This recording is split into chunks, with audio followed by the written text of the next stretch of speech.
because this might be the inner chronicle of what we are, and we have to articulate ourselves, otherwise we would be cows in a field.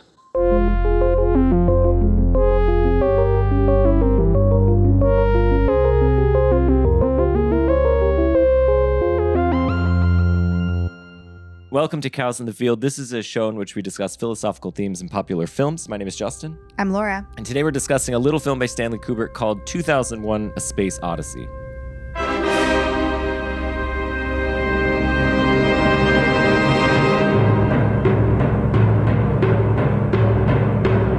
And our guest today, joining us from the field itself, which means the studio that we recorded, is Matthias Michel.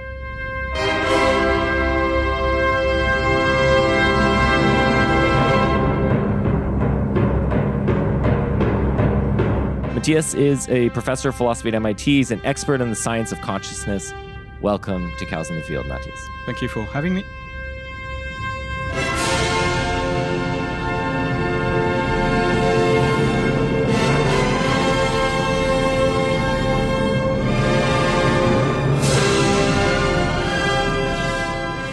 Really excited to have you, and I'm really excited to talk about this movie, 2001, which I have to say I enjoyed quite a bit. But before we get to it, I want to do something for Laura right now, which is that Mother's Day is coming up. Oh my God. And we're recording this close to Mother's Day, but it's, it's a little way, it's a slight ways off, but not that far off. And I want you to be able to enjoy this on mic. So I want to give you your present, Laura, for Mother's Day on mic. Okay? You ready?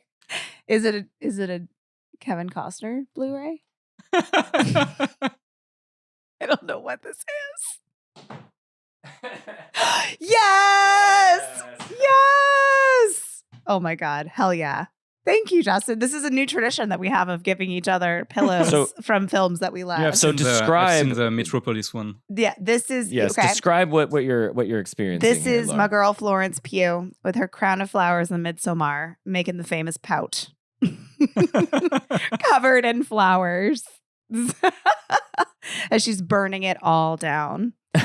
So they didn't have one of a guy in a bear suit? No, they didn't have the bear suit. That's okay. So this is from Is this from our friend? This is from our friend Aaron West, who we recorded the episode you just heard, Ex Machina. Yep. Aaron West runs a website called Cine Journeys, and they have this cool art. So some of it includes this lovely picture of Florence Pugh doing the big Florence Pugh frown as she is the May Queen. It's also we just celebrated May Day, so I feel like it's all kind of Midsommar is June 21st, I believe, because it's summer solstice. It's not but the same. But there is sort of a maypole fertility. Yeah, it's all in the same vibe. If you this is awesome. Thank you. People who listen to this show might not be familiar with that. Laura's a mom. It only comes up every episode. I only bring it up every single episode along with my uterus. Okay, so Matthias, now 2001. I want to just go back. Where did you first see this movie? When did you first see it? And tell us something about the movie that you love watching it today. Yeah, first time I saw it was when I was a kid, I think, and I didn't understand anything. How old? Like kid? Probably 12, 13. Okay. Then I saw it again as a teenager, and I remember it was after a party. A friend and I decided to watch it, and it was like we started the movie probably at 2 a.m, and then we were just captivated, and we were in that state of which is a good state in which to watch that movie. Really tired. Really tired, slightly inebriated. And ever since I've loved that movie. Oh my gosh! So when you watched it, we should just say for the folks listening, we watched it together a couple days ago. And what was like your takeaway from it then? I think the sense of mystery and the way in which you could watch it and rewatch it again, and you'll have a different interpretation each time. It's very a rich movie in that sense, and that's what I love about it. Okay, I can't wait to find out like what your interpretation of the film, because I do find the film quite mysterious. Laura, did you find anything you enjoyed about it this time? Laura fell asleep every time. Every time. Laura I'm does so fall sorry, asleep guys. every time. Well, I know. I feel like it's embarrassing, but It is embarrassing. It's embarrassing. No, that you don't like the movie that much is embarrassing. Not that you fall asleep in it. It's a tough watch for me in that it is slow, and I do It like is to, very and slow. it's colder. I was telling Justin that my favorite, I think one of my favorite Kubrick movies is The Shining, which is not a subtle one. And it's like so raw and so emotional. And I was thinking a lot about The Shining as I was watching this for the middle section of the Jupiter part, where it's like people trapped in a remote space, can't get out with something that has maybe gone crazy. And, and I think that's my favorite part of the movie. It's like a horror movie in the middle there, but it's the way the astronauts are responding because they are so professional is so even keeled and so different from the way that Shelley Duvall is showing fear in the most realistic depiction of fear I've ever seen on screen. He can do it all. Kubrick can do it all. But I think I find myself like drawn more to those sort of like, so emotional they're ragged kind of movies than I do this one, which is pristine and gorgeous, and I fall asleep every time. And I'm I think sorry. I think the fact that they don't react at all, like that they're not emotional at all, is also part of what's interesting about of course it's intentional. The movie and the fact that Hal seems more emotional than these guys, than these weirdos. Yeah, absolutely. Yeah. I mean, I'll be your counterbalance because I've seen the movie a few times. I saw it as a kid. I saw it. Do you remember when you first saw it? No, I don't. But my dad showed it to me because I'll just say it now. My dad loves this movie. He saw it when he was 12 in theaters. He was telling us he would then went down drive to the U.S. They were in Vancouver.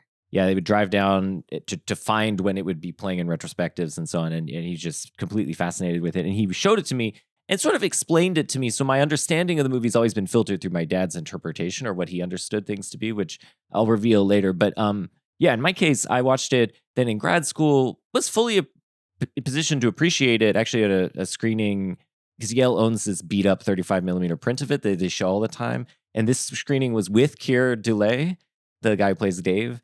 And so he came and I just remember the Q&A being like really silly because there are all these weirdos that come to Yale screenings from the community and ask just insane questions. Is it sort of like Harvard Archive? Yeah, it's Harvard Film Archive material. Style where they're like, let me ask a question that isn't a question and it's 10 minutes long and it shows that I know some random there's a lot of that. But there's also just like the weird kooky townies who just are for some reason dressed entirely head to toe in purple. We love the purple ladies.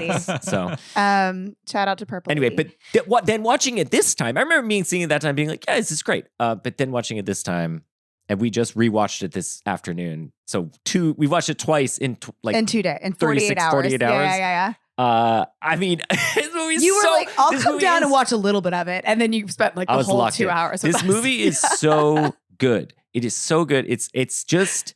I watched 2010 as well, and it's a lovely exercise in contrast to watch those back to back because this movie is clearly made by somebody who cares about everything to an extreme level of detail. And 2010 is made by people who are fine filmmakers and are doing a very faithful adaptation of the written work. Whereas Kubrick, who, as we'll learn, developed a lot of this with Arthur C. Clarke, basically wrote the novel with him, but then chose to omit large parts of the novel and not explain things that the novel does go into detail on. And I love that. And, I think for me, the thing that is so powerful about the movie is both the technical stuff, but also the fact that I think it's clearly it's a compelling expression of Kubrick's own worldview. There's like this weird kind of hopeful optimism that there's something that's guiding us towards a sort of higher level of being that transcends potentially the squabbles of the day, and allows us to sort of become better. And I think it's just this lovely connection between these two things of like the harshness of the world as revealed by science, and then also the mystery of the stuff that's left over. And I love that. I think Kubrick is, firing on all cylinders. So let me briefly, before we jump into the film, just sort of describe in broad strokes the structure, because it's a very strange structure to the film. The movie has 4 parts. It starts with the dawn of man, where these early hominid ape-like creatures, our early ancestors, discover the first instance of the monolith. It appears sort of seemingly overnight in front of them, and they are changed by it, and they begin to develop tools. Interestingly, maybe something we should come back to soon, the first tool they develop is a weapon. Immediately a device for killing things. The next sequence is the Clavius sequence. So this guy, Dr. Floyd, travels to Clavius to relay a message from the National Council of Astronautics and basically assure them of the importance of their continued secrecy. Then they go, and we learn that they've discovered another monolith on the moon that was buried 4.5 million years ago. And then the next sequence is the Jupiter mission. We've cut ahead 18 months. We learned that the monolith discovered on the moon was beaming a signal to Jupiter, so they send a crew out there consisting of 2 scientists, Dave Bowman, or astronauts, and Frank Poole. There we meet HAL 9000, their onboard computer that, I'm going to put it in quotes here, malfunctions and ends up taking over the mission, or trying, and to kill them all after it learns that they plan to deactivate it. That's the Jupiter mission. And then the final bit, Beyond the Infinite, there's a monolith floating near Jupiter. Dave goes to investigate it. He's pulled into a vortex of light, which culminates in him ending up in a neoclassical room where he ages and eventually dies. And then the final shot is of this star child, this little baby in a kind of egg, translucent egg, returning to Earth. So it's roughly the outline of the film. It's a film that starts with 20 minutes with no dialogue, ends with 20 minutes with no dialogue, and apparently there are only 40-something minutes of dialogue in the entire film. So a lot to unpack, and I think we'll have to get into that now. So I think one thing that's really interesting is the first 3 minutes of the film are total blackness with just music. So I was talking about this when we were showing our son. Yeah. And I was like, yeah, it's really interesting. It's audacious and stuff. And then I think, did I ask this, or did he just spontaneously? Oh, so we were kind of doing a bit, because I was like, ugh, can we fast forward through this? And Ethan was like, no, Mom, it's part of the movie. And I was like, yeah, but I get it. And Ethan was like, no, Mom, it's important, because he loves to take Justin's side. Yeah. He loves to be like dad and be like, Mom, you don't understand anything. And then that's what I think when he explained to me why the 3 minutes of blackness he are then important. said, and I unprompted, as far as I can tell, that this was representing like the sort of pre-time. Yeah. Like this is before the Big Bang, there's darkness. And I was like, I didn't say Big Bang, but I was thinking, he said there's no stars yet. There's no stars yet. Yeah. The universe hasn't been formed. Yeah, brilliant. I was like, I didn't think about that, but that seems right. I mean, do you have thoughts on that? I thought that's what I thought the same. That's awesome. Very cool. I hadn't even thought about that. I just thought this is a badass way to start your movie, but I like that idea. I mean, what we're seeing is, again, this like cosmic scale of life, I guess. You should have him as a guest. I know. I asked. We him offered for him to come on. He didn't want to.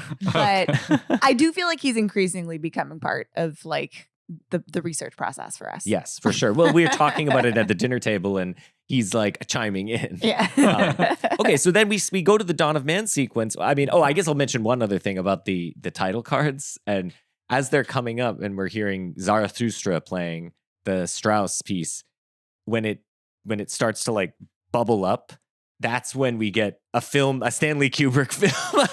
Yeah.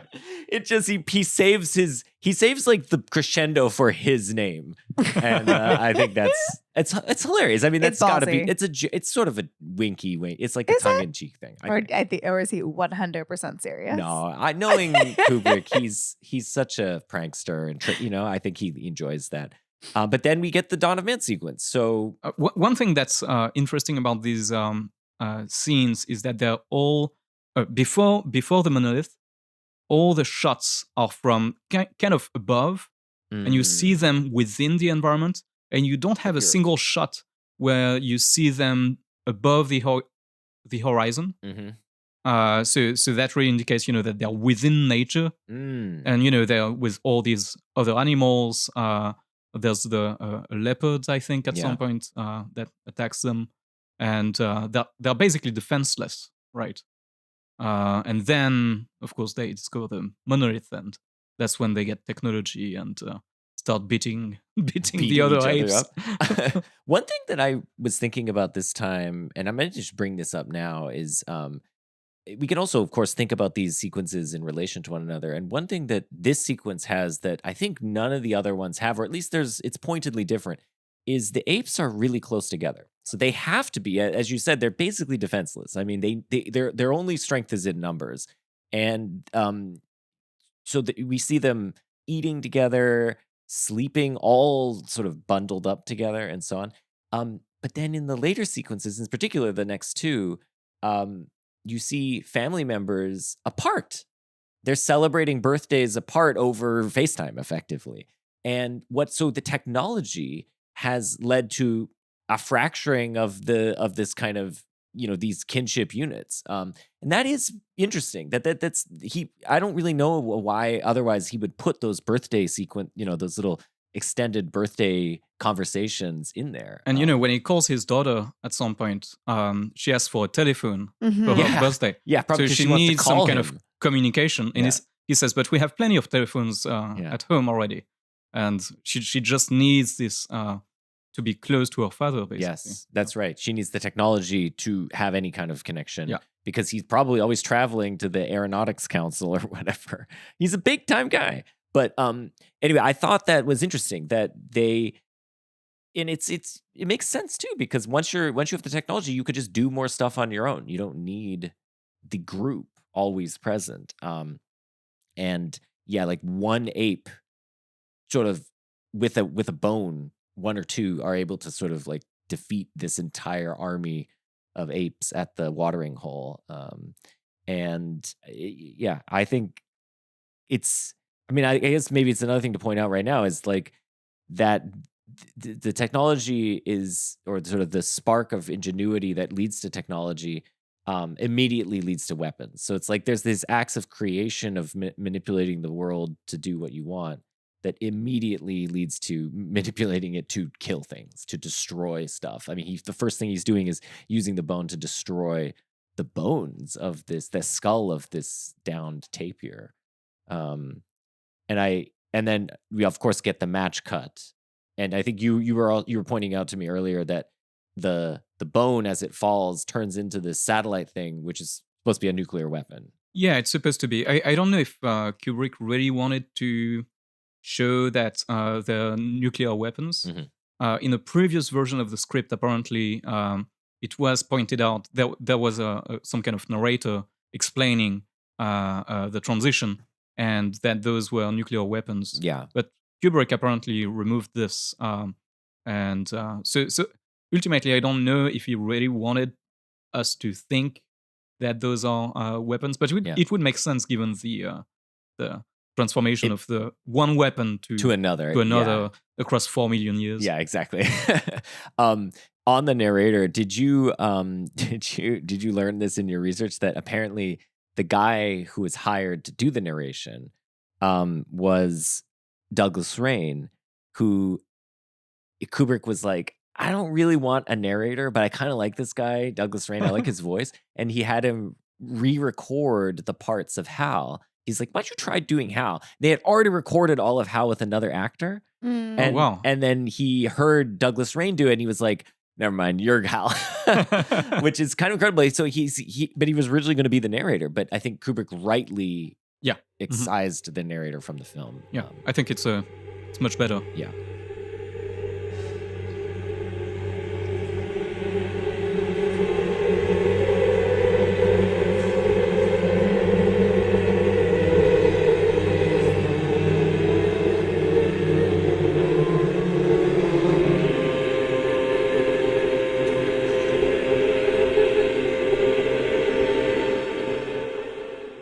So the monolith shows up.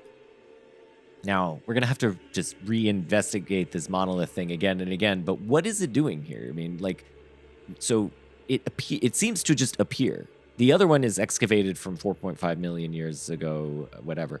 Oh, so maybe it also appeared. Wait, so that's what? So it's supposed to? Did they appear simultaneously? Is that because it's? You said the apes are supposed to be about 4 million years. Yeah. And they say the one that was buried on the moon was 4.5 million years That's ago. right. So maybe they appear simultaneously. I was thinking that it might have been the same. The same one? Yeah, because of course they have no monolith on Earth, right?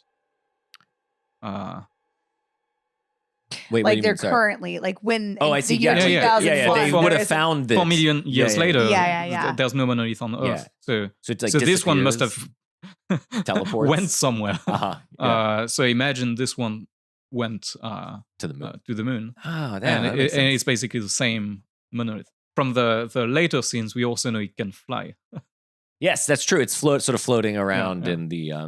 Although, okay, so in 2010, they make clear that the one on Jupiter is a different monolith because it's much bigger. It's supposed to be like 3 kilometers long. So maybe do we get that impression from the relevance? It's not. You don't really get it from this film. So it's possible that Kubrick was like, F that. It's the same monolith. but in 2010, which Clark, continued the series. In that movie, the characters are explicitly like, well, it's 3 kilometers. It's much bigger than the one we discovered on the moon or whatever. And so they say that. But yeah, anyway, it would be interesting either way if it was the same monolith bouncing. I was gonna say, if it can jump from Earth over to the moon, it could probably stretch out a little. I don't know. Well, I will say one other thing. I don't know if you were awake for this part of 2010, but you keep bringing up that I. There's Why don't you just assume that I wasn't awake? There's a sequence in 2010 where there's like you see like what looks to be an infinite number of monoliths coming out of Jupiter. Yeah, no, I definitely didn't see It's very stupid and doesn't look good. Yeah. And then Jupiter it turns Jupiter into a collapsed star or something. It turns it into a star. And then the monoliths are like creating new life on one of the moons of Jupiter, basically. I'm kind of glad I didn't watch this. It's fine. I don't want to hate on Hyams and his it's tough to follow in Kubrick's shoes. But anyway, okay, so what's it doing then? That was the question. What's the monolith doing to these apes? It brings technology. Yeah. Apparently, one of the early versions had one of the early ideas was that it would teach the apes by having images projected on the monolith. Yeah. I think that was a bit too on the nose, so to speak. Yeah. Not great. And now it's become this mysterious object. You don't know how it works. I love that. But it apparently gives ideas to those apes. So I have this kind of running. I mean, if you think like Kubrick's a naturalist, so all of this should be ultimately done at the genetic level, because ultimately there's going to be certain genes that are going to get passed down. So there's some mutations that occur. Those genes will be selected for via the process of natural selection. Will be, because they confer certain advantages. So it's possible that what it's doing is changing this being's genetic structure. Another way of thinking about it is that on top of, so there's evolution, there's nature, and then on top of that layer of evolution, there's another layer of evolution, which is cultural evolution. Mm-hmm. Right. That starts there. And then humans haven't evolved. In fact, even in the later scenes, they're depicted as babies, really. So, for example, when the movie cuts on the scene with the flight attendant, she can barely walk. They keep eating this baby food. Yeah. They keep eating baby food. So it really shows that they haven't evolved all that much. Yeah. And so it's not really a matter of genetic change, but it's more like a matter of cultural evolution on top of this natural structure, which hasn't changed all that much. In fact, again, they're depicted as babies and kind of clueless. Yeah. I was thinking a lot about the food in this, just because they really make a lot of it. Well, none of the food looks good. I mean, maybe the food he's eating at the very end, he seems to be eating normal human food. Yeah. But prior to that, in Yeah. in the room or whatever, but prior to that, it's like apes eating raw tapir flesh Ugh. and people sucking their food out of straws, and then the guys on the Jupiter ship eating like paste. Yeah. And it looks disgusting. Also, it looks like it's again baby food. Yeah, it looks like baby food. Yeah. Those look like lunch boxes. Yeah. Mhm. And some of that food they get through straws as well. Yeah. Which When he's going to really- the moon, I think yeah. he's got the straw food. It's an interesting idea that I think it's clear though Kubrick has in mind the idea that humans are we're not the most evolved beings. We're beings which are a way station in a way of evolution for something else. And we're being shepherded in that direction by something, the intentional actions of something, which we see finally at the end of the film, the culmination of that. But yeah, exactly. Yeah, but we are not yes, we got to the moon and all that stuff. That's all great, but we are childlike in the eyes of these sort of more evolved beings. Oh, by the way, the lead monkey is called Moonwalker or Moonwatcher. Excuse me. I keep calling him. Stepped on your own joke. I keep calling him Moonwalker. Yeah. And he throws the bone after he beats the crap out of the other apes fighting their way for the, as Laura pointed out, probably filthy still water that they're fighting over. Yeah. There's not much in the way of water on the African savannah. Yeah. So he throws the bone. We get the slow-mo bone cut to the whatever it is, satellite thing, nuclear warhead that's floating in space. And we're in the second section, which has no title card.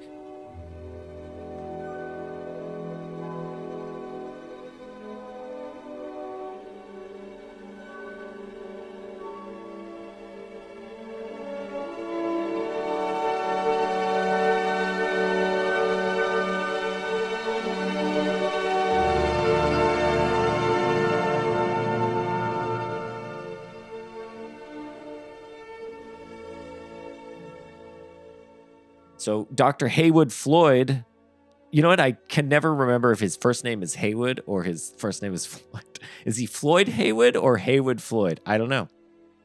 I think Haywood's the last name. Okay, so really? I wrote this complete. I wrote it down. Is Haywood a first name? I mean, it could be, but look, we're in the future, Matthias. Anything is possible. Oh, yeah. It's the future of the past. It's 2001. We would know by now. I know, but this is the future of the past. It's a counterfactual future in which we're friends with the Soviets, kind of, right? We're like on good terms. Okay, so Haywood Floyd, he's off to dispatch this information. One thing I love about this section is that all he was doing when he goes there is say, I can't give you any more information. You just have to keep doing what you're doing. It sucks. I know. I hate it. It's embarrassing. But keep up your appearances and tell people you're sick. Yeah. That's basically his whole job. And then he gets to take pictures with the monolith. Yep.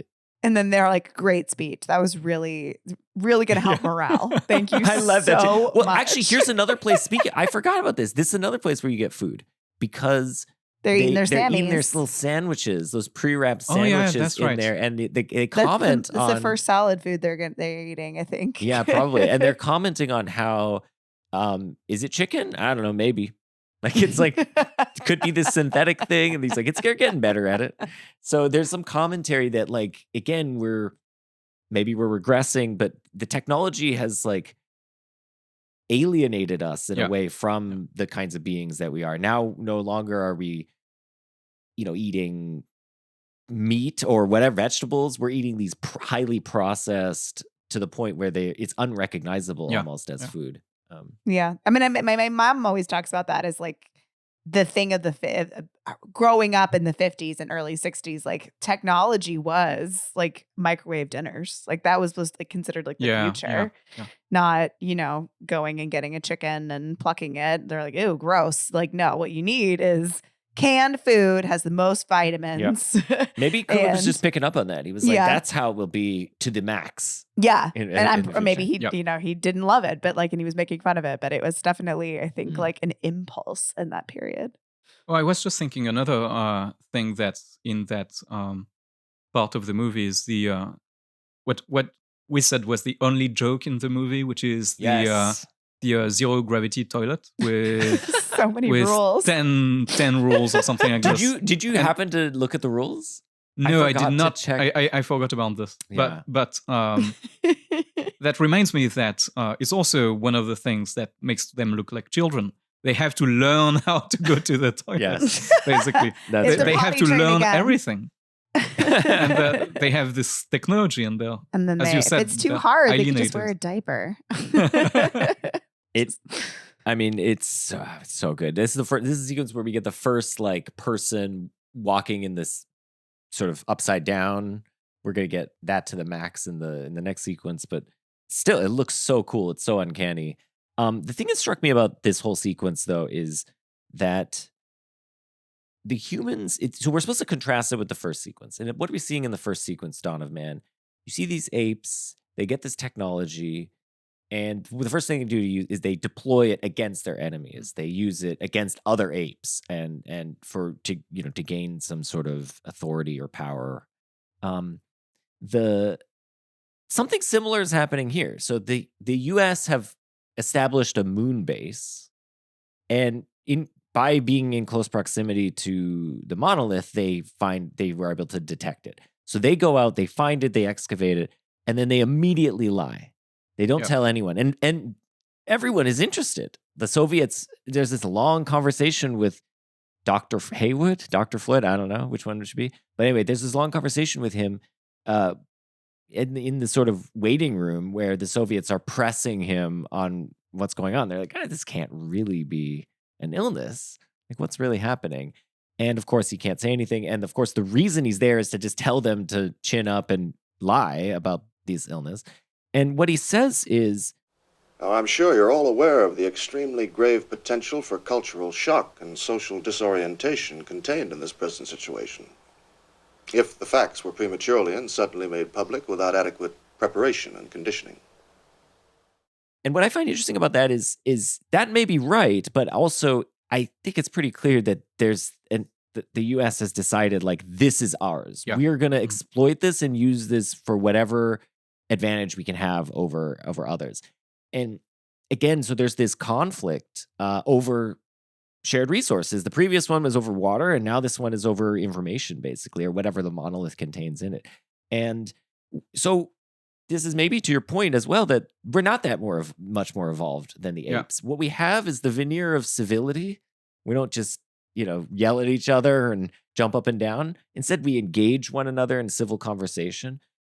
But we're not much different in the sense that we haven't figured out how to work together, unite, and overcome these kind of petty squabbles, which might turn out to be catastrophic if we launch nuclear weapons at one another, which in this world, seemingly we're at a kind of detente, but it's persisted. And I mean, as is accurate, we currently exist in a world where we have a bunch of nuclear bombs pointed at each other. And so, and I think Kubrick is really trying to focus on this idea that I think we still can't figure out how to resolve our conflicts.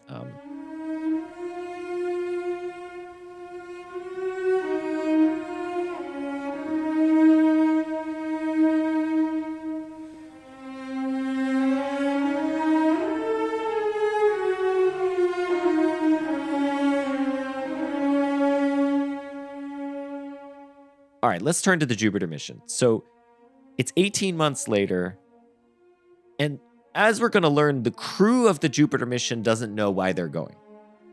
So that tells me that the public must not know why they're going, and that tells me that the public must not know about the monolith. So they're continuing to keep it secret 18 months later. Oh, that's right. To the point where nobody knows about this.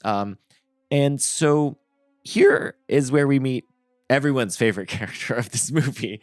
My favorite character is the Star Child, but my second favorite character is, or Star Baby. Is it Star Fetus? Star Child, Star Fetus. I don't know. Everyone else's favorite character is HAL 9000. He's an artificial intelligent computer system that is built into the Jupiter, whatever the ship they're called. I can't remember what the ship's name is, but he's built into it and he's kind of running it. And he's keeping the astronauts Dave and Frank company. So Matthias, tell us, what do you think about Hal? First of all, I love Hal. Yeah. One thing is that it's the only, it's the only entity that shows emotions. Yeah. Really? Mhm. Yeah. Besides the apes. Yeah. Yeah, that's right. Yeah. At some point, Hal is having actual conversations with them. Yeah. Whereas if they don't really have conversations between them, humans, I mean. Yeah. So Hal is more human than the humans. Apparently, they say at some point, if I remember correctly, that is built by having a simulation of a human brain or something like that. Okay. Do you? Did they say this in the movie? I believe so. I know they talk about the programming meant. So they ask Dave if this is in this BBC interview with them. They ask him, does he have human feelings? And he says, well, he acts like it because he was programmed that way to sort of make us feel more comfortable with him. I'm not sure if he goes more into it than that. Yeah, I don't remember exactly the way they put it. But I think what is really, he shows emotions in a number of ways. Recognizably human emotions. He's called out by the BBC interviewer as he says, I detect a sense of pride. Yeah. When Hal discusses how reliable he is, he says the most reliable computer ever made, never made a mistake or distorted information. And he says, we are all, by any practical definition of the words, foolproof and incapable of error, which I love. And then he also has emotions probably in between too, but very clearly shows emotions at the end when he is being shut off by Dave and he's pleading with Dave. And we're coming right up to an important question, interpretive question of the film. But if you believe that Hal is genuinely having conscious experiences and is experiencing just, fear and maybe not pain, but he's certainly experiencing negatively valenced states, and he is being shut down, which is a form of effectively killing him. It's not permanent, but it is, I don't know, it's imposed. You're kind of slowly watching someone die in a way, and from that perspective, it is like really uncomfortable. And also, he's doing that while displaying no emotions whatsoever at any moment. Yeah. So whenever he's trying to come back inside the spaceship, no emotions, and then he goes and just kills Hal. Dave, that is, and displays absolutely no emotions. Yeah. And this is the thing where Laura was finding it very hard to connect with Dave. Yeah. I mean, he sees Frank, after Hal kills Frank, and Frank is just flying out into space. There's like nothing on his face. I mean, exactly. He's like, I got to go and get him, clearly. But like, there's not like an, oh shit, or like, oh my God, nothing. Yeah. Like he just gets in there and goes to get Frank. But and presumably like, we know that they know each other pretty well because they've been hanging out. They've been hanging out. Well, true. But also like they knew each other before the mission. It seems like because his parents know. Frank's parents are like, true. send our love to Dave. So he's more than just like a colleague. Yeah. But so in comparison, they're the robots, and Hal is our emotional center. Is Frank the one who had the conversation with his? Well, not Yes. the video from his parents. Yes. For his birthday. Yeah. Well, in that scene, he displays absolutely no emotion whatsoever as he's watching his parents wishing him a happy birthday. Yeah. Here's another interpretation of why they don't have emotions. At some point in the interview of Hal, they ask him, Hal, despite your enormous intellect, are you ever frustrated by your dependence on people to carry out actions? And here, talking about his dependence on people to carry out actions makes it seem as if the humans are the tools. Yeah. So it's the humans that's interesting. that are Hal's tools. Yeah. And he's just using humans in order to carry out whatever he wants to do. Yeah. And so just as tools don't show any emotions or have no mind whatsoever, so the humans are just executing basically what Hal wants them to do.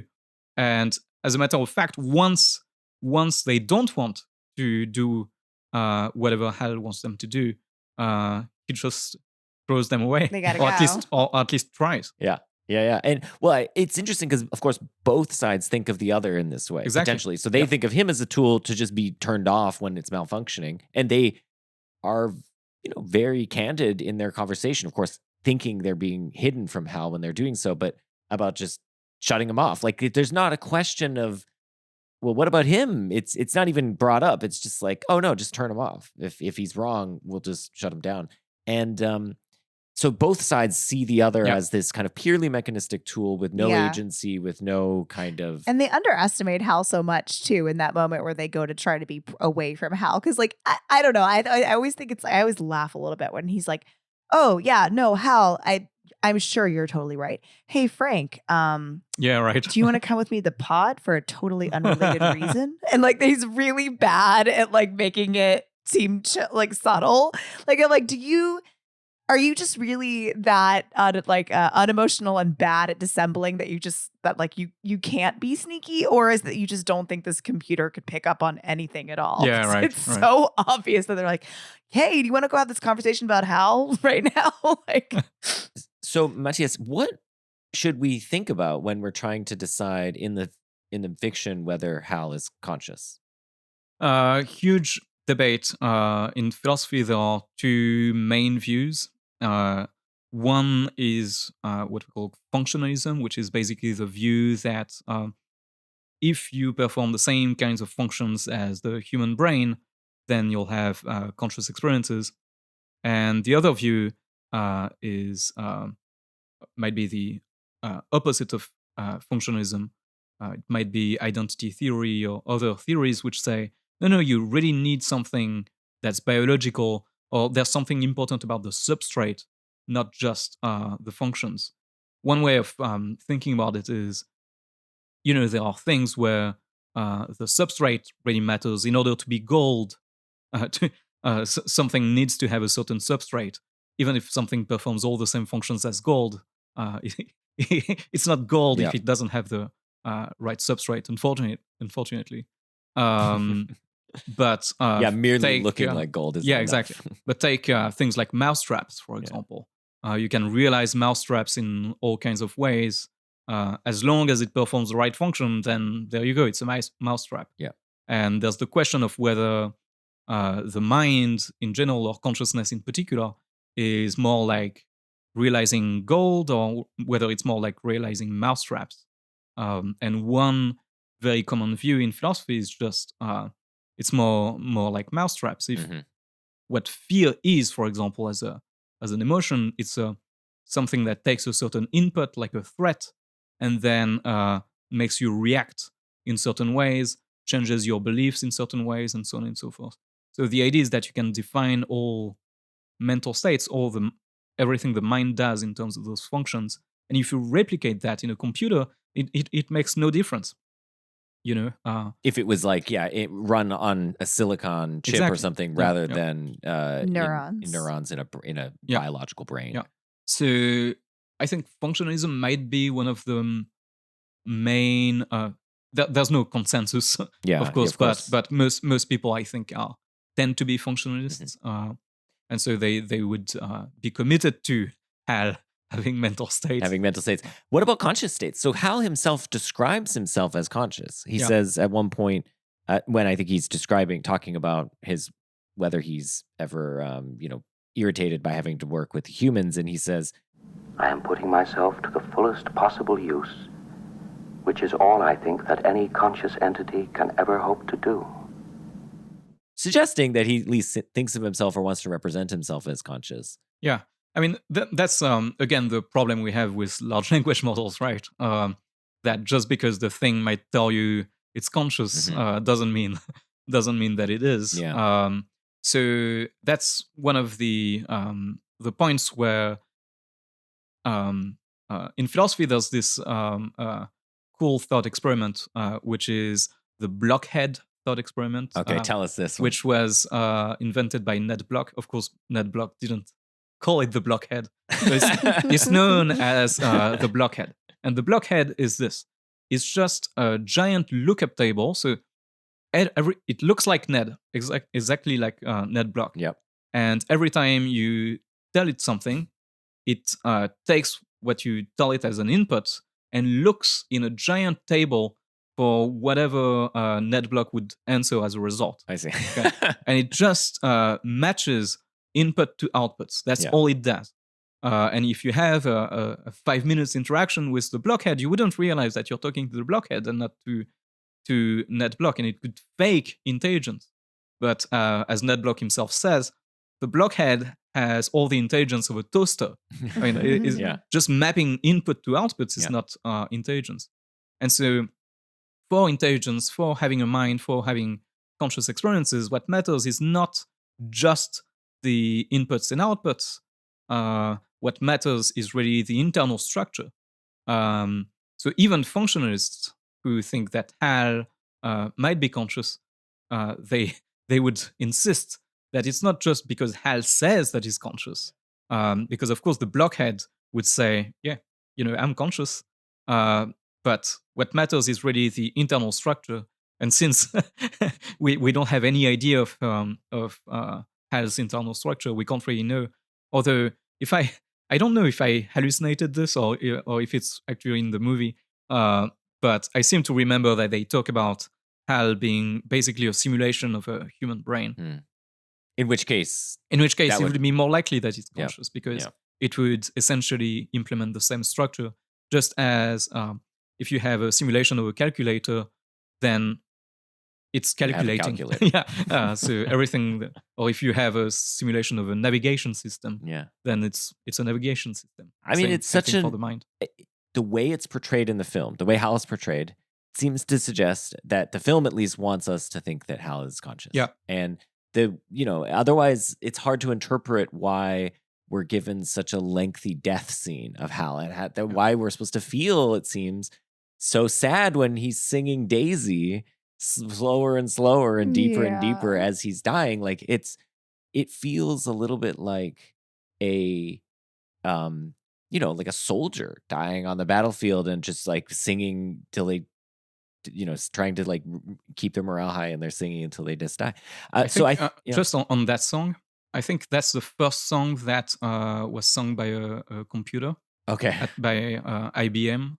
So Oh. the fact that Hal sings that song is kind of regressing Yeah. to the first computers. That's also a symbol of regression. That's interesting. Do we agree that we feel some sympathy towards Hal in this and we feel Yeah. bad for him? Do you Definitely. feel that way, Matthias? Or are you Oh, still yeah. jury's out on whether he's conscious? He could just be faking it. Well, there's a precautionary principle, even if. Okay. So you're really okay. All right. You want to err on the side of he's conscious. Okay. At some point, there's we're going to talk about the what could be aliens. Yeah. At the end, but I found an interview from Kubrick where he says they may have progressed from biological species which are fragile shells for the mind at best into immortal machine entities. So it seems like Kubrick thought, that there are biological entities, and then biological entities leave their body and then transfer their minds to machines, and then machines then find a way of escaping matter and become, he says, pure beings of pure energy and spirit. Pure energy, yeah. That's what I'm striving for.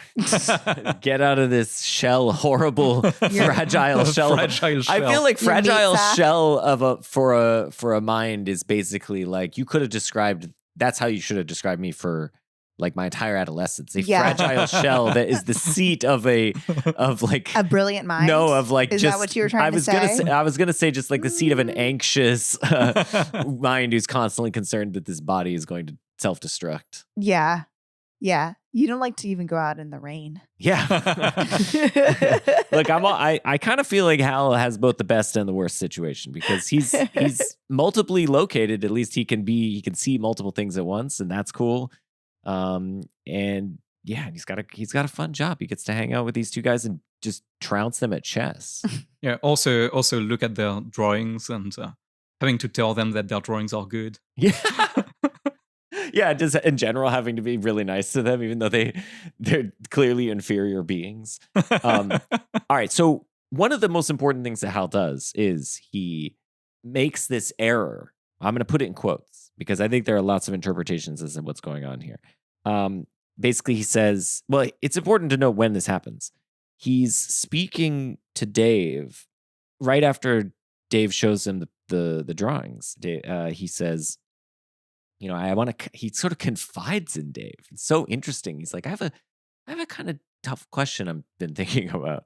And then he says, you know, there's something weird about this ship and this mission. Like, why did they put these guys in hypersleep before and they were trained separately? What's going on with the secrecy here? And he actually, importantly, he starts that line of questioning with his worry to Dave that Dave has lost faith in the mission, or what does he say? Second thoughts about the mission, which is very interesting. But he kind of quickly moves into this, well, the mission's kind of weird sort of thing. But then immediately as they're talking, Dave doesn't really say anything back. He says, wait a minute, there's this failure in the AE-35 unit. And he says, the unit will fail, 100%, it will fail within 72 hours. So I recommend we go and replace it now so we don't, you know. This turns out to be maybe an error in the sense that they go out, they get the unit, they replace it, they bring it back and they test it and they say there's nothing wrong with it. So Hal then says, okay, well, then you should put it back and let it fail. And then when we replace it again, we can bring it and see what went wrong with it. And they're both like, you were wrong. Like, why would we do this? And it sort of leads to their being, you know, concerned that Hal is not functioning properly, and that leads to their conversation and so on. So, okay, what do we think is going on with this sequence? Because it's not really filled out more than that in the film, but we can now speculate as to what's happening. Yeah. So I think there are a few interpretations. One interpretation is that he malfunctions. The other interpretation is that he's just working perfectly fine. Mm-hmm. The interpretation where he malfunctions, the reason why he would malfunction is because he has to lie. Basically, he knows what the true purpose of the mission is, right? And he has to lie, and maybe somehow, some way, that leads him to malfunction. So that would be one interpretation. The other interpretation is that he just realizes, well, first of all, he suspects at some point that Berman is hiding the fact that he knows about the true purpose of the mission, and then decides that he would be just better off without those two guys, that the mission has a higher probability of success just with him and without Frank and Dave. I mean, I think there's actually another interpretation I want to throw in the mix, which I think is like the tragic, I'll call it the tragic Hal interpretation, which is that he's right, but he gets unlucky in the following sense. So this interpretation is he's correct that the thing will malfunction in the next 72 hours. He's unlucky in the sense that they cannot detect the error. So when they go and they bring it, they're like, there's no problem. And they think he's made an error, but he's actually right. And that's why what he says following up is just like, put it back and let it fail. And then I'll be proven right. And also then we can figure out what's going wrong. And then the reason why this is tragic is that this leads them to say, okay, we're going to shut this guy down. Yep. And then you might think, okay, well then why does he go ahead and basically take steps to kill them? And I think there's two things that could happen. One is that he's, programmed, or he thinks like, no, I am more important. So if these guys are going to shut me down, I have to overrule them. But then the other, and I think this is the true tragic Hal interpretation, is like, he's just scared. He's genuinely scared, and he's acting out of self-preservation, like any intelligent, conscious being might do. They don't want to die, so he does, acts in self-defense effectively. Yeah. I kind of like that. It's like I call it tragic Hal interpretation because it's kind of just like he didn't screw up. One thing that goes slightly against that interpretation is that when they call people on Earth, they say that they verified whether the equipment was working with another version of HAL. Yeah. And that other version, which presumably doesn't make mistakes, Yeah. found that there was nothing wrong. Yeah. So that's what really leads them to think that HAL is malfunctioning or lying. Yeah. Yeah, that's true. That's true. I mean, I think they just send the information on the unit. That's right. And I think what's interesting is like, I guess it's compatible with that interpretation that Hal's still right, which is that it might be something about the way the unit is interacting with the broader structure, with the satellite structure that's causing it. And so they're not actually testing the relevant bits.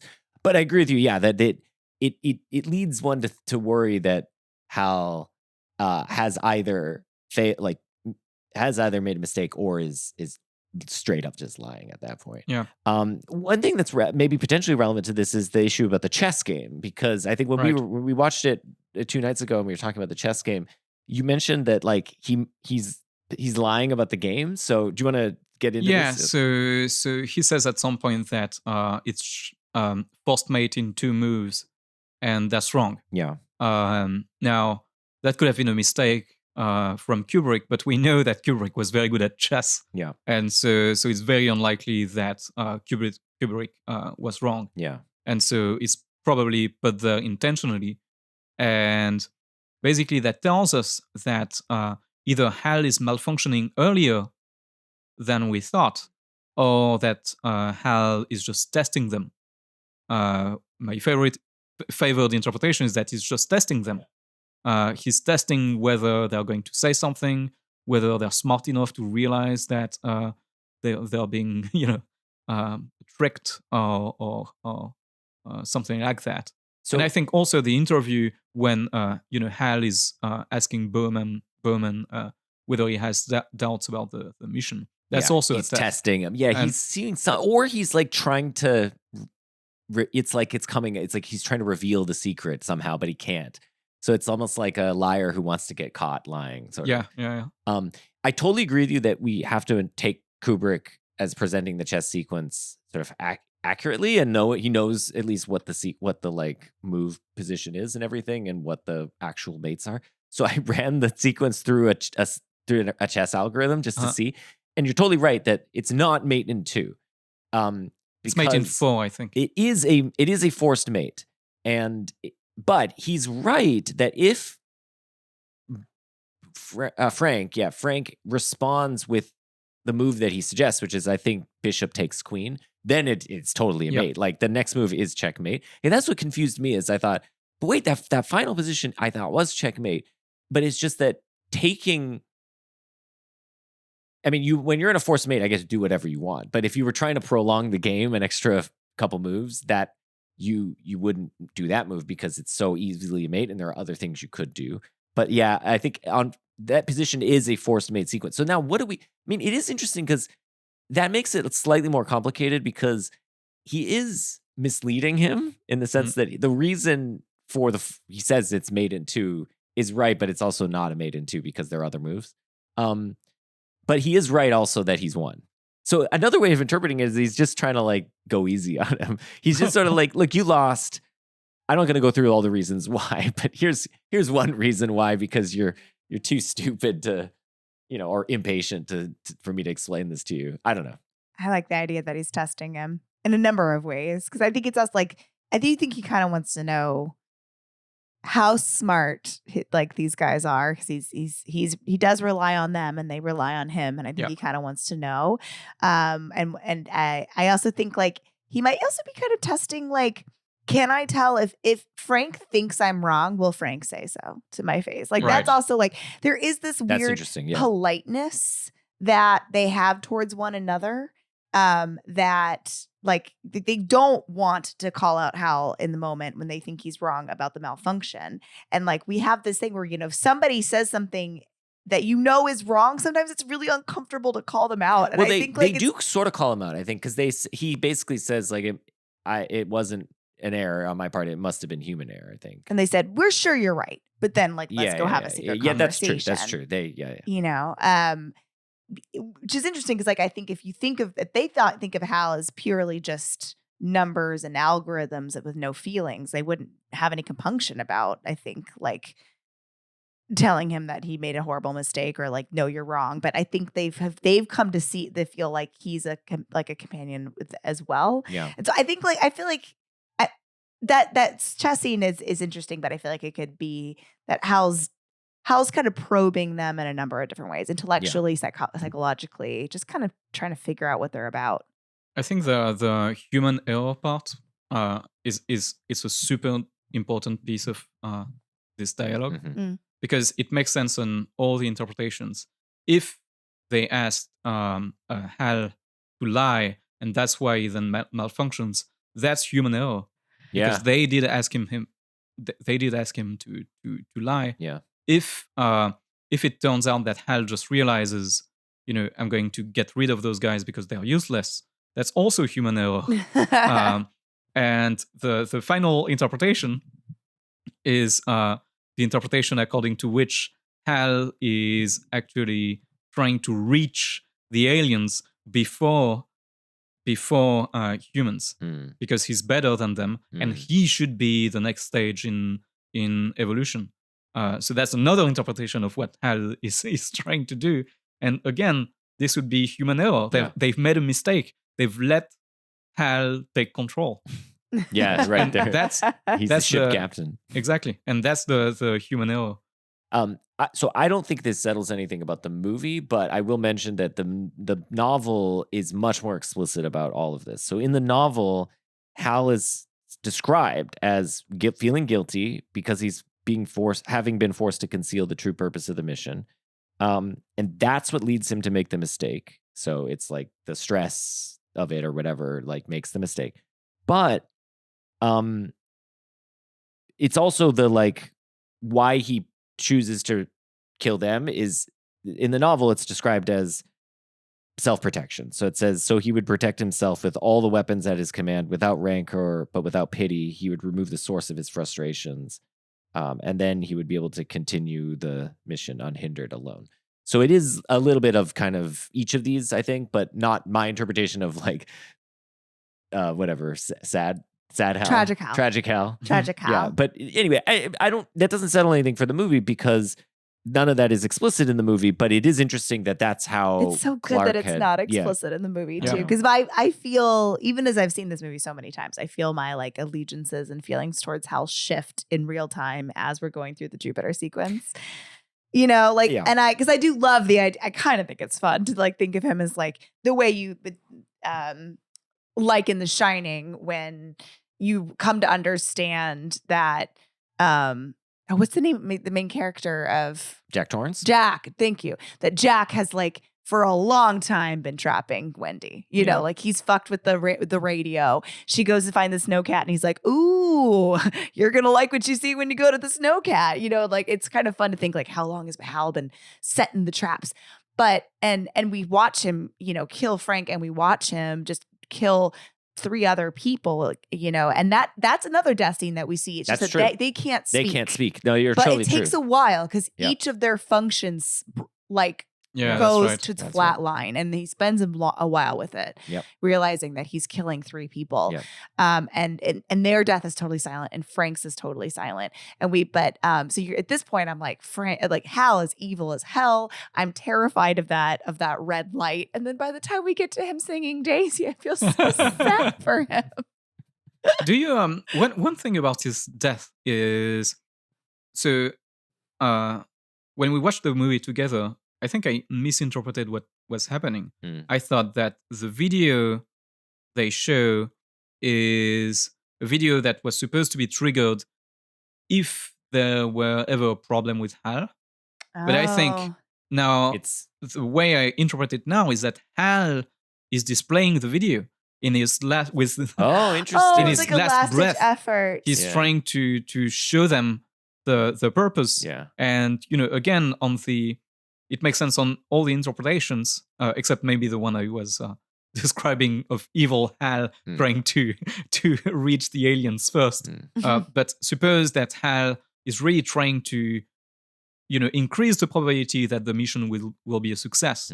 Well, he thinks now I'll die, and so I should show them this video in order for them to understand what the mission is about. Aw. And another possibility is, if he was malfunctioning, he's trying to tell them, well, I had this secret, and that's why I was malfunctioning. He's basically it's like a deathbed confession. Exactly. Yeah. He wants to be exonerated.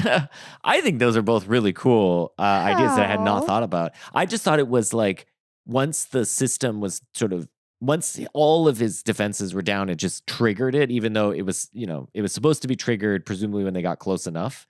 And it just sort of forces, anyway, whatever defense systems were in place, all those conscious defenses were down, so it just came out.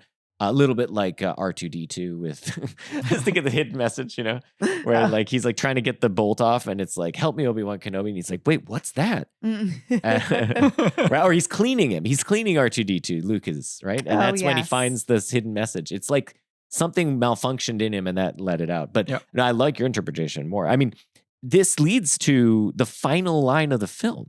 Except for a single, very powerful radio emission aimed at Jupiter,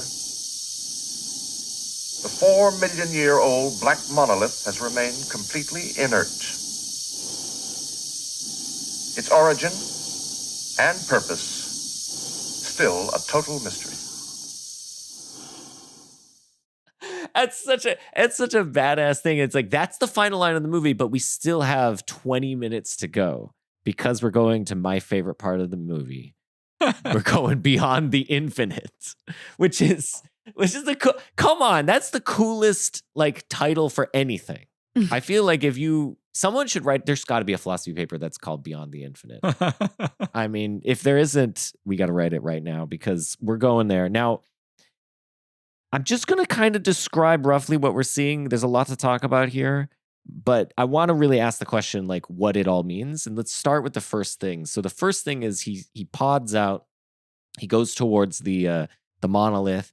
It lines up with the rows of planets and sun or whatever. Everything's all lined up. And the monolith sort of disappears. The camera pans up, and now we start getting these corridors of light streaming at us and these differently colored lights. Okay, what the hell's going on here? I don't know. He's traveling somewhere. Matthias, what's your interpretation? I can say what the novel says, but again, I don't think that's. I think it's some kind of gateway, or some kind of gate towards something. Yeah. Yeah. There's a lot of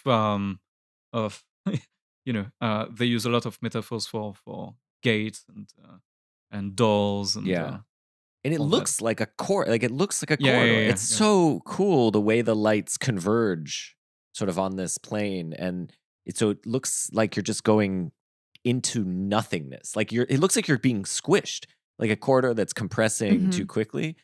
I've never seen anything like that. And to think that they did that optically with just what they did effectively, I was learning about this because I was just fascinated with how cool it looks. I understand the concept, but I don't understand how they did it. But the concept is what's called slit scan photography. So you basically mat out everything except for a tiny little slit, and then they would shoot panoramas this way. They would just expose and drag the camera across the scene.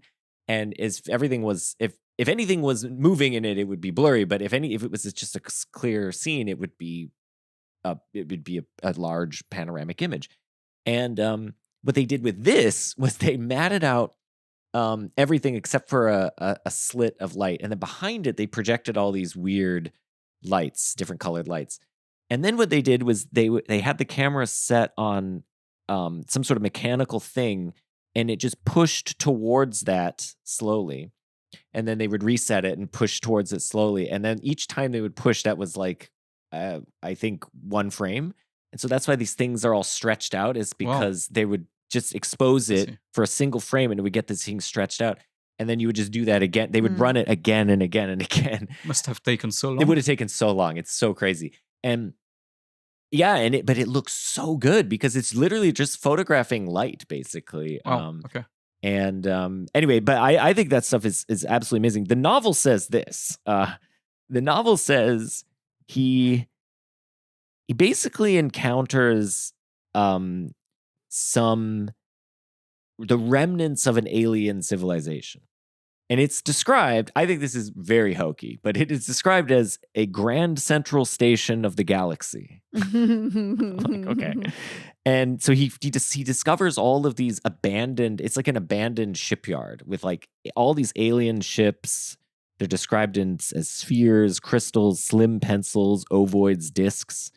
And then he says it's totally abandoned. It could have been a place that they used to meet millions of years ago. So again, the cosmic scale is being invoked here as like this was abandoned like long before humans even, there was even really much going on Earth. At some point, you do see some shapes that look like spaceships. That's so that right. You see 7 of them or something. Yes. What are they? They're like what are they?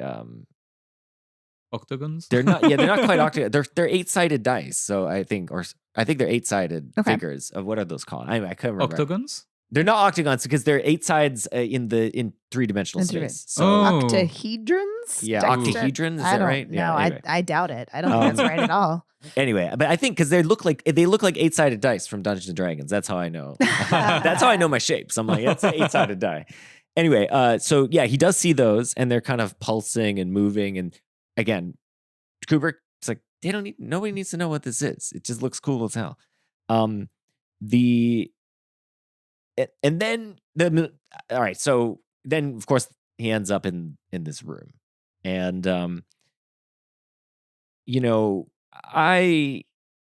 first of all, the Stargate sequence I think is incredible. I just have to say, Laura, basically that was when you fell asleep. I was awake this time. No, the first time. Yeah, pretty much every time. You were out. You're down as soon as the Stargate sequence starts. You're just like.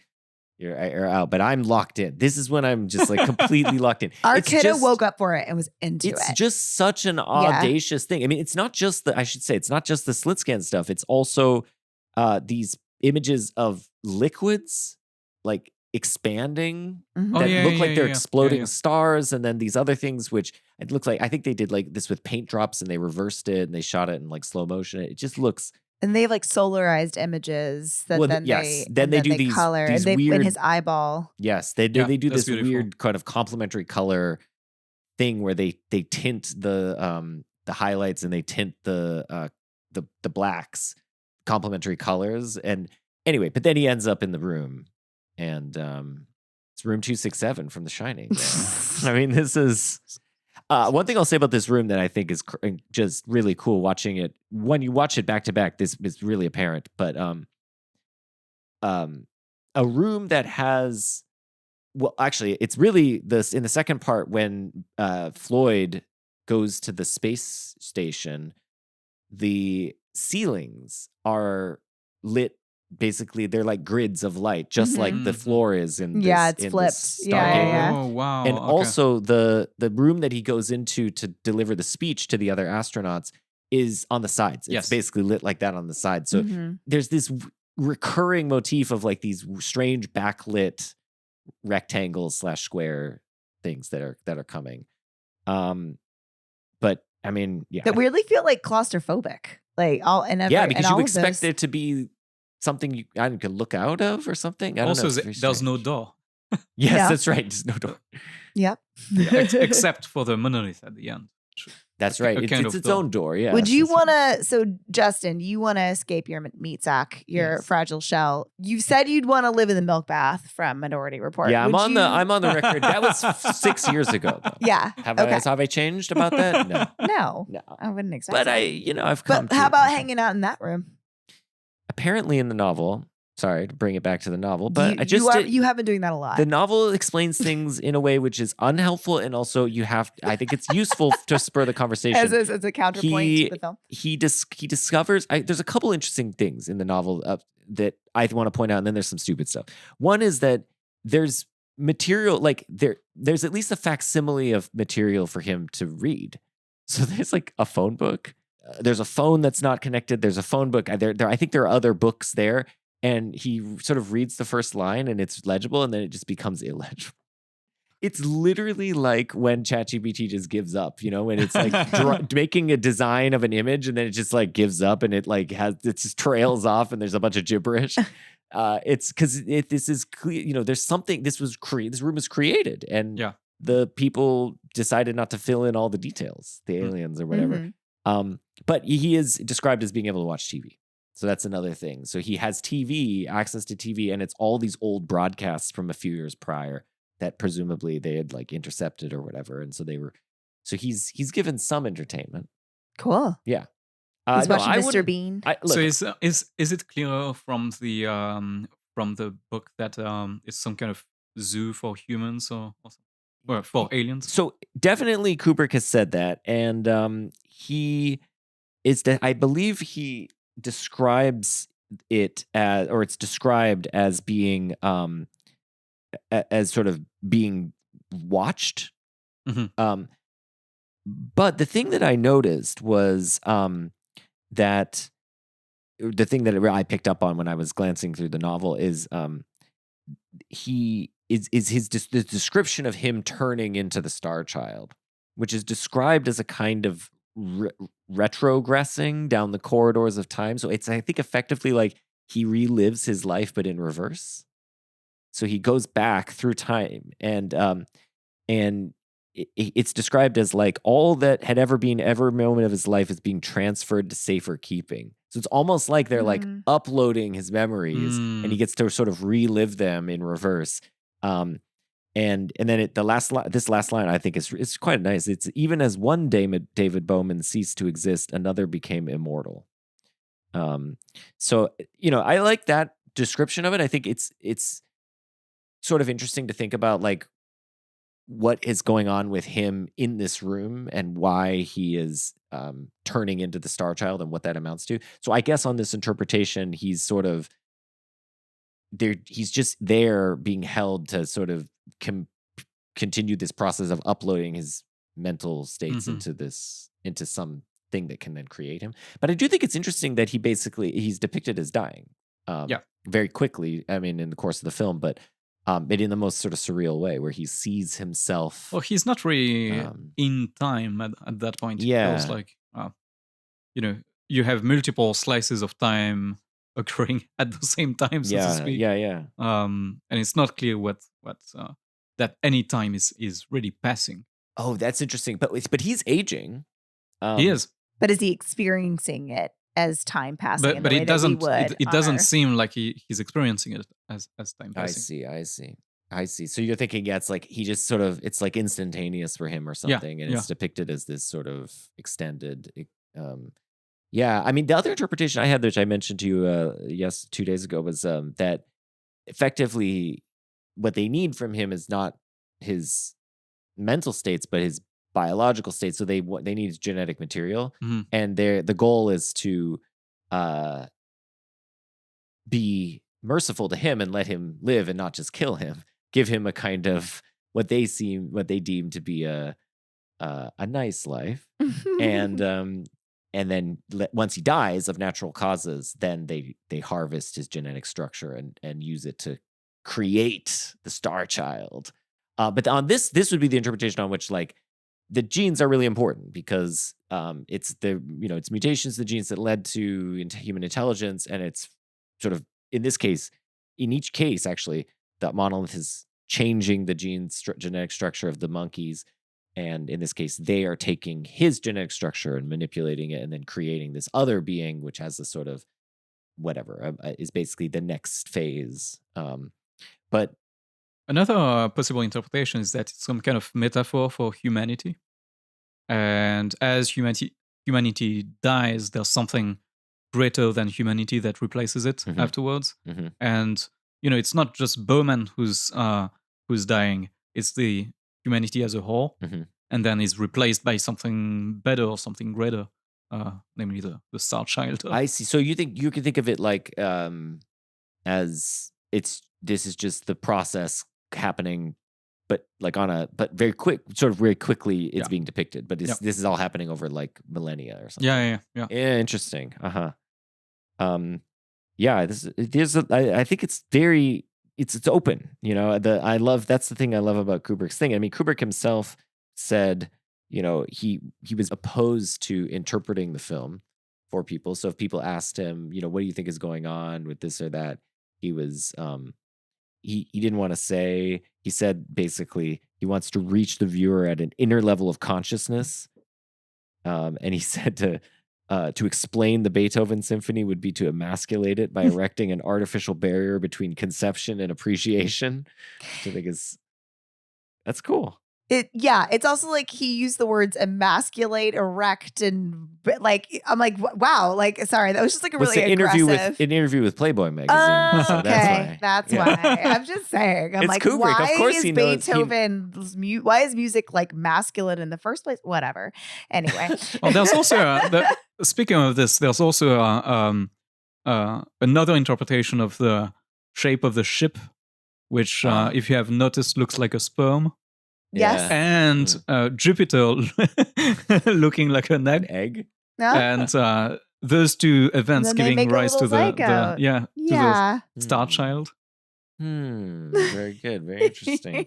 But again, what is procreation but genetic material? You're really into the genes. I'm just saying, look, all right, fine. I'm an essential. No. Genetic essentials. We are about our genes. About the star child, he says he's this enhanced super being, a star child, a Superman, if you like, and returns to Earth prepared for the next leap forward of man's evolutionary destiny. Yeah. So he's explicitly referencing the Superman, the Ubermensch, the thing which comes in Zarathustra. I mean, do we want to talk about the Nietzschean interpretations? Yeah, sure. Just before we do this, do you have an interpretation of the moment where he breaks a glass? Oh no! Tell us what you were thinking about that. Oh, I don't really understand it. That's why I was asking. I read somewhere that Keir Delay said that was he suggested that Kubrick had not planned that to happen. There was just going to be another moment where he hears the breathing and he turns and sees him but Keir said, no, I think it'd be interesting if I shattered the glass. Kind of breaks up the sequence in terms of the way he's noticing the various versions of himself. Good. And so Kubrick's like, yeah, cool, put that in there. So there was, as far as I can tell, no intention behind it, but that doesn't mean there might not be significance to it. Yeah, so the Nietzschean interpretation, I was super interested in this. And at first I thought I had an original thought. And then discovered there are tons of articles on Nietzsche about 2001. Anyway, so as you pointed out, the music piece by Strauss is entitled Zarathustra. Yeah, and it's the book by Nietzsche. And in that book, Nietzsche writes, "What is the ape to man? A laughingstock, a thing of shame. And just the same shall man be to the Superman, a laughingstock, a thing of shame." So this is taking us from the apes to humans to the superhuman, which in German is called the Übermensch. And a better translation could be overhuman, because it's something that comes after humans.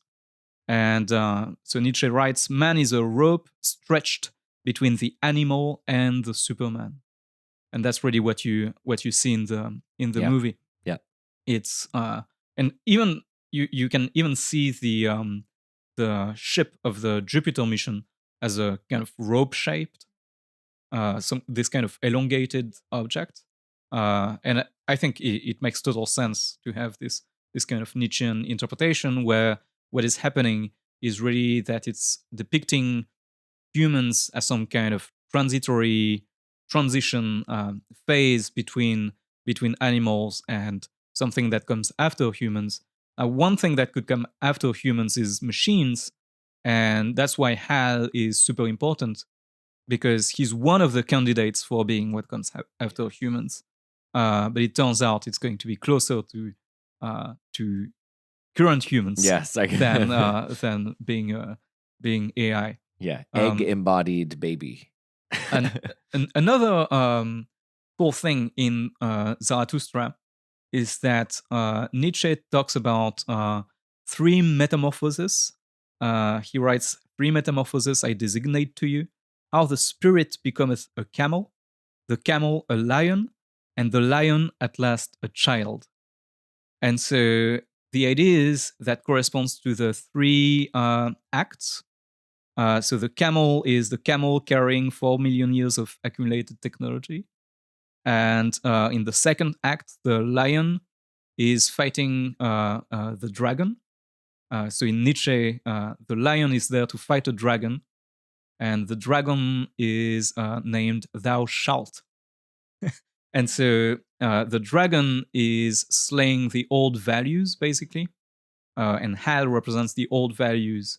And then out of this can come the Superman, which is like a child with new values. So that's the third act. To me, the thing with the child is there's this promise, which I think is Taylor's with what you were saying, of a kind of resolution to this. So there's like conflict in the previous two, in the sense that there's bearing the weight of technology, and then there's this conflict between these forces, and then at the end there's a resolution that you have, like, this child, this. It's interesting too, because children are, of course, defenseless, and the thing that we see in the egg as it works its way towards Earth is it evokes all of the feelings that we have towards babies, which is like they're defenseless, they're naive, they don't have the kind of, they're not racist or whatever, they don't have these like built-in negative things. They have to be taught those, and yet they're also defenseless. So but of course this thing is not. It's like you had a naive baby who's way more powerful than any human. It's like hyper evolved. And in the novel, just to come back to the novel, and that is explicit. So he comes back and he says, he sees these nuclear satellites and they start to move, suggesting like they're about to be deployed, and he blows them up. And he even says to himself, like, or it's described as like he realizes like they would pose no harm to him. So he's like immensely more powerful than any being we've ever encountered. I interpreted that as, in the novel, again, that doesn't happen in the film, but in the novel as like, maybe it's like this kumbaya moment. The creature comes out and blows up these nuclear weapons, and sort of everyone has to, it's like the second coming of Jesus, so to speak. Now everyone has to just come and bend the knee to this, whatever this creature is going to be, and submit to it, or maybe we'll finally learn how to not fight each other.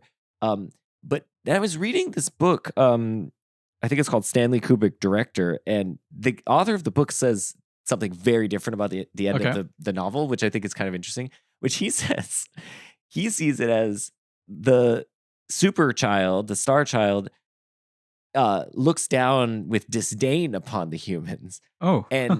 and uses the nuclear weapons to blow up half of the world.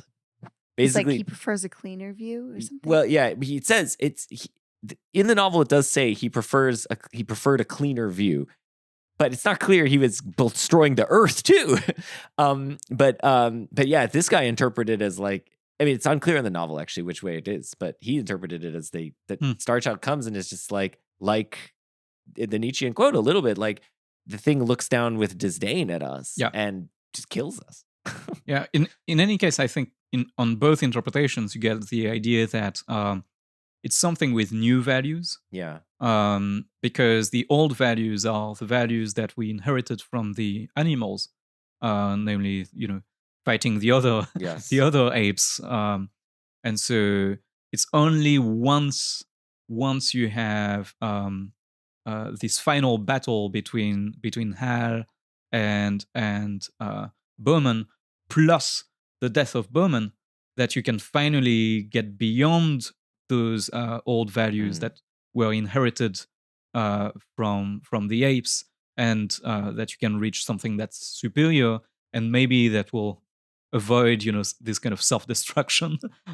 It's like the dream of any analytic ethicist. Like, we just find the truth, and once we find it, everyone will be convinced by it, and we'll all be able to live together peacefully. Well, Nietzsche wrote Zarathustra ready in order to replace religion. It was written. It reads like the Bible basically, and it's made on purpose. Yeah. I mean, look, if only. Well, but here's an interesting hypothesis. I mean, here's another, just in the world we live in. That Kubrick is the Messiah. Well, Kubrick is the Messiah. He predicted everything. He predicted FaceTime and iPads. I did see some videos on YouTube about that. He got all the technology right. He got iPads right. Yeah, but also the FaceTiming, that's all pretty good. Yeah. And he Also, got the that HAL. we would The watch cameras are a little movies. goofy, but We would watch movies in planes. Yeah, movies Yeah. on planes. oh yeah, I guess that's right. Space tourism. I mean, come on. Anyway, I forgot what I was gonna say. Shit. Sorry. No, I Interrupted you. went off on some stupid tangent about Kubrick predicting the universe. we said something is No, but I was Kubrick's thinking the Messiah, here's Nietzsche. the other. I mean, we may be facing in our lifetimes a situation where we encounter a super intelligence that is alien to us, and yet demonstrably superior. And there is this question of like what to do in a situation like that. And presumably, I mean that in several dimensions, but one is in the dimension of whether there would be any value to doing intellectual work if this thing can just do it. Right. So the simplest argument for this is there's not much reason for us to memorize times tables, the kinds of simplistic calculations that calculators can do. There's not much reason. Maybe even a better example is like for people to really learn how to do spreadsheets anymore, Right. because they could be done much more efficiently with language models. So then the question is like, is there a limit to this? And is there a point at which the scientific and philosophical issuances of this superintelligence would be maybe alien to us, but also something where we might, have to come to reckon with the fact that it has answered our questions, but in ways that we can't fully appreciate. And how should we think about our epistemic relationship to those questions when we deem them to have been answered, but in an inexplicable way? I think it's, there's also the question of how we would want to regard ourselves in relation to such a being. Of course, it might, like the Star Child interpreted by this one guy based on the ending of the novel, think of us as with shame. Like, regard us as, oh, you are my creator, you pathetic biological neurotic beings that can barely play games of chess, and where or would it be fascinated by us? Like, how would it regard us and how would we regard it? Of course, we are its creator, but in a way, it would be the superior being to us. Hopefully, it doesn't take inspiration from how we treat less intelligent entities. Yeah. Well, that's the scary thing is it's, of course, built upon our behavior. Yeah. And it's trained to emulate us. Ultimately, that's the training data is all, human stuff. I mean, I guess not entirely because, of course, I don't know how when it runs calculations, when it's running, like generating novel mathematical theorems, I mean, it's not just emulating, it's doing something generative. Yeah, but how much of our own inadequacies are baked into it in ways that... One thing that that's interesting is take chess, for example. So chess there's no human will ever beat Stockfish. Is the chess for AI. This will never happen. But people haven't stopped playing chess. And another thing is that they've become much, much better at chess by playing the robot, by playing the AI. And so, with science or with all those other activities, there's no reason to think that humans are going to become totally useless. Or maybe another more productive way of looking at it is that we're going to use the AI as some kind of tool or some kind of companion in order to help us be better. Yeah. I mean, just like chess. That is the optimistic scenario. I think in the short term, it's highly plausible. I worry in the long term. Yeah. I mean, I worry, but I also don't know how worried I should be in the sense that maybe if we are just the way station for a supreme being, maybe what we should do is get out of the way and let it do its thing, and that's fine. I don't know. I mean, humans are. I go back and forth, and I said this to Bar when we were talking about the movie. I go back and forth about the extent to which I'm a true humanist, in the sense that I actually care. I think there's any sort of special thing about humans that's valuable in and above, aspects of our intelligence and stuff. I'm the same as you. And but sometimes I do. Sometimes I feel like quite offended by what work is being done and all the money that's going into AI development on the grounds that it is, I think it's, we should be focused on us. Like people are starving. Like, why are we trying to create these more supreme beings or whatever? But then on the other hand, I am fascinated by it, and I think maybe they would be. I mean, in the best case scenario, they would be more evolved, and they would be maybe we just don't deserve this world.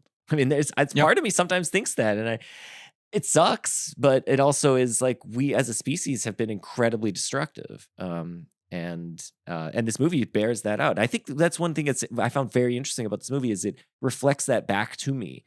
Yeah. And that's why I see myself agreeing with Kubrick at various points. Like, the humans are ape-like throughout. And Hal is, even because he inherits that, is like that too. It's only when you transcend potentially to this more evolved being that maybe you can sort of get over these kind of squabbles that have defined us. Yeah, I get the same kind of ambivalence all the time where I'm thinking, well, here's one thing that would suck. It's that if AI destroys us and is not conscious, then that would be horrible. Then there'd be that's right. Then there would be nothing. We went from thinking conscious beings to just like very efficient calculators. Yeah, that would be horrible. Yeah. So if it replaces us, it better be conscious. I would really be ashamed if it replaced us and it wasn't conscious. That would be like the worst scenario. That's interesting. But I like that. Yeah, I agree with you that it's really a difficult question of knowing what we should do with possible entities that would be infinitely more intelligent than us.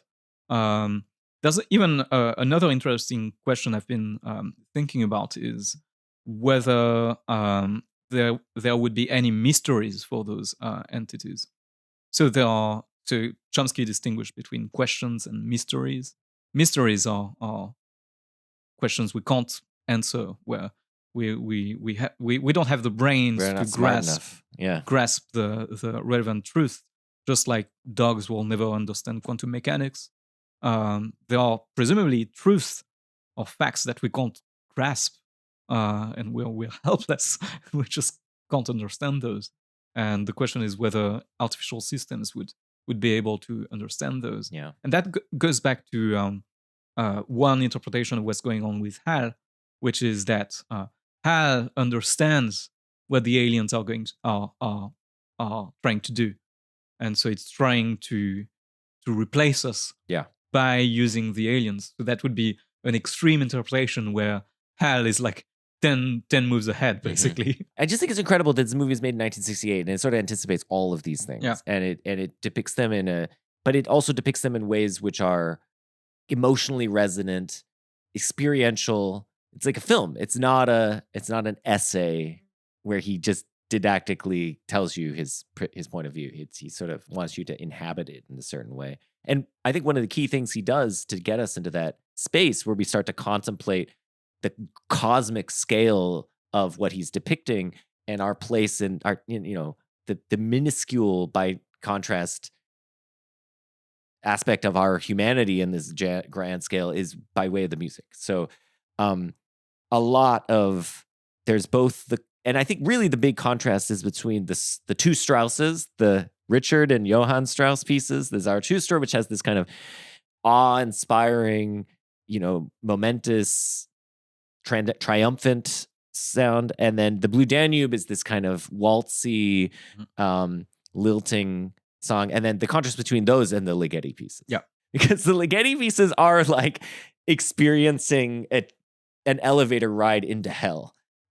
And it is. Do you have an interpretation for why there's the Ligeti piece every time you see the monolith, except for the last one? That's a question I had when I watched the same Requiem. I wasn't sure. Yeah, I agree. So I don't know why that might be. I know that aspects of it I think are playing maybe on each one, but then you're right that very quickly when you get into Stargate, it becomes Lux Aeternita, which is a different one, and then that segues into Atmospheres, which is also different. So you're getting these different Ligeti pieces towards the end that haven't showed up, but yeah, the early one with the monolith is, I think, it's just absolutely iconic. You get it when the apes discover it. Yes. And you get it on the moon. Yes. But you don't get it for the third. The Requiem for the third. Yeah, I'm not sure. Yeah. Do you have interpretation? I don't know. Yeah, I mean, it just that Requiem piece. It's one of the movements from his Requiem. Is incredible. I mean, it's like what is happening is he's basically, if you take your fist, these are called tone clusters, and the way you describe a tone cluster is you take your fist and you just slam it down on the piano. That's the notes that are being played, and it sounds so. If you just did that, it would sound horrible. It'd be like if an ape played a piano. but when you have a bunch of voices doing it in different registers and things, it's so eerie, and they're sliding up and down.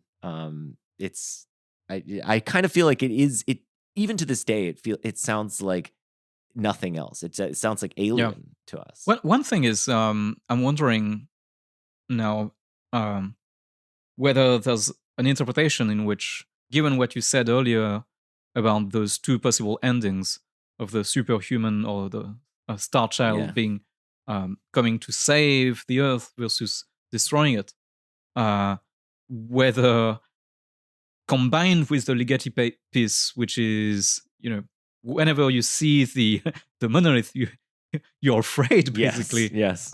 Whether that might suggest that actually those entities are malevolent, that they're not here to guide us and save us, but they're here to make sure that we'll self-destruct. So that's another possibility, that they're guiding us towards our own self-destruction. And, you see it from the beginning when we started talking about this. We said, well, the first things that the apes do is just kill other apes. Yeah, and that's true. And there's a reading of the entire movie where these aliens are malevolent. Yeah, they're not guiding us towards something better. They're just here to destroy us. That's so interesting. Yeah, because I guess I had interpreted it as like, what they do is give us technology. So, and then what we do with the technology is, of course, kill each other, because that's the kind of things we are. And they're beyond that, it's compatible with both, I guess. I was thinking, and then their goal is to like get us to a point where, we don't do this. But the other thought would be like, no, they gave us technology and they realized all we do with it is kill each other. So they say, okay, we got to stop these guys from evolving any further. But it is interesting that that they do it by way of the Star Child, because the Star Child, it's for all. I mean, everything the movie's telling us is that like it's an evolved human, so that does suggest that it's going to live on. So it's going to kill all the humans. It's going to live on, but it's going to replace us. Yeah, but I don't know. But is the Star? I mean, I don't know. It's the descendant of humans. I don't know. Do humans continue on in the form of the Star Child in some sense? I don't know. I mean, the music that plays when the egg Star Child goes back to Earth is Zarathustra, which is the triumphant music. Yeah. But again, that also plays when the ape discovers the tools. So triumph is maybe connected with destruction. Yeah. I don't know. It is very triumphant though. The Ligeti, I mean, I love too that the Ligeti, that when it plays, it's non-diegetic, but it feels like it should be diegetic. That is, it feels like the apes should be hearing it. Yeah. And that the astronauts should be hearing it if there was air or whatever. Mm-hmm. But like, I don't think it is diegetic, but it just feels like it. Yeah, should be like resonating. It's coming from the monolith. It's like resonating out of it. It's like a big old speaker. Yeah, it's a giant speaker. blasting Ligeti, making people go insane. I guess that the last thing I want to say about this movie myself, I'm going to hear it out. We can do closing thoughts, but the last thing I want to say is like, I feel watching this movie like it's unfair to other filmmakers because Kubrick made a perfect movie and it will never be made, and it will not be able to make a movie in some sense better than this. I mean, I love movies, I think, more than this, but still, I feel like this movie is so freaking good. Wow. And it's because he was, you know, painstaking in everything that he put on the screen, and in such a way that it will stand the test of time. You know, the AI creatures that we create will be watching this movie and having a great time. They're gonna get the bathroom jokes. Another thing Love is, it. what that I love about this is that everything is intentional with Kubrick. Yeah. And you know, if something is in there, it's there for a reason, and that gets you thinking about about the movie. Yes. That gets you thinking, because you know, even the chess game. Yeah, for we example, are like, we you're gotta figure this out. Yeah, you know it's there for a reason, Yes. and you always feel like there's more to say and more interpretations, and you always feel like there's something you're missing. Yeah. You feel like Kubrick is like giving us monoliths in the form of his films, and we're like trying to figure out what. Yeah, what are you trying to change about my what are you trying to give us, mind, man? so that I can ascend to the Uber realm? So I could be like, Well, you, that's Kubrick. actually one of the interpretations, that the monolith is a metaphor for a screen, because often you see people, you know, there are various indications that the monolith should be seen from the side. For example, when they're looking at it and taking photographs on the moon, the guy is moving his camera on the vertical, and that would, of course, present the monolith as so it's like a wide screen, horizontal. Right? Oh, I see. Same thing when they're looking at the monolith when he's looking at the monolith on Jupiter, it's horizontal, not vertical. You also get all the cases in which people, you know, are walking and they're horizontal instead of being vertical, which lets the audience know that that you should look at Sideways. the image sideways. Yeah. And if you look at the monolith sideways, it has a proportion of a screen, Of a basically. screen, yeah, because it's 4:9, which is What aspect ratio is that? Quick, Justin, quick. Hold on. Is that 2.20 to 1? Because that was the aspect ratio of this film. So this movie was shot in what's called Super Panavision 70, which is 2.20 to 1 ratio. 2.20 would be, no, it's not quite 4:9. Not quite. Not quite, but Almost. close. So that's one like it. interpretations of. I like it. Matthias, thank you so much for being here. This was Thank you a for having me. delight. That was great. Really was a kind of profound experience for me. I say kind of because I'm nervous about saying profound, but it was a really, watching this movie this Watching time it was on really this weekend incredible. together, yeah. Really, I was locked in the whole time. Just amazing. I should say we didn't forget to talk about the circular sets. All that stuff is so cool, but we don't have much to add. You can go watch the special features of the DVD if you want to learn more about that. It's just it just looks so good though. Yep. And it disorients you in all the right ways. So Matthias, so you do you have anything you would want to promote to folks, or where can people find you on social media? Well, just type my name, Matthias in Google. Michel. Yeah, Matthias Michel. Yeah. You'll find my work. And if you're interested in consciousness, you should check out Matthias's stuff on consciousness. It's great. It's super grounded in all the relevant empirical literature, but it's philosophical at its core.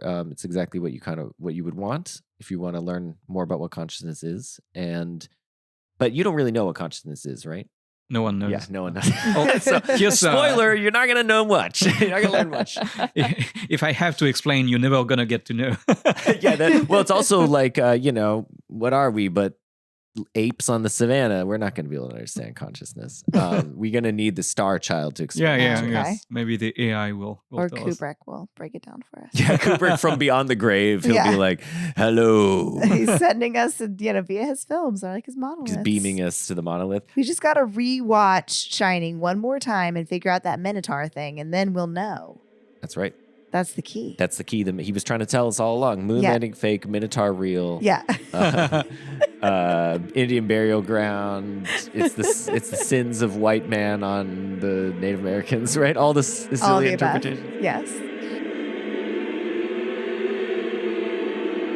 All right, folks. I hope you enjoyed that episode. We are at CowsPod on all social media sites. You can find us on the web at cowspod.com. Please visit the store for merch, shop.cowspod.com, to buy a shirt with a cow on it or a hat with a cow on it, all kinds of good stuff. We're continuing our AI series, going to be talking to Zed Adams of the New School about Blade Runner in 2 weeks. So tune in for that, and we'll see you then. Bye.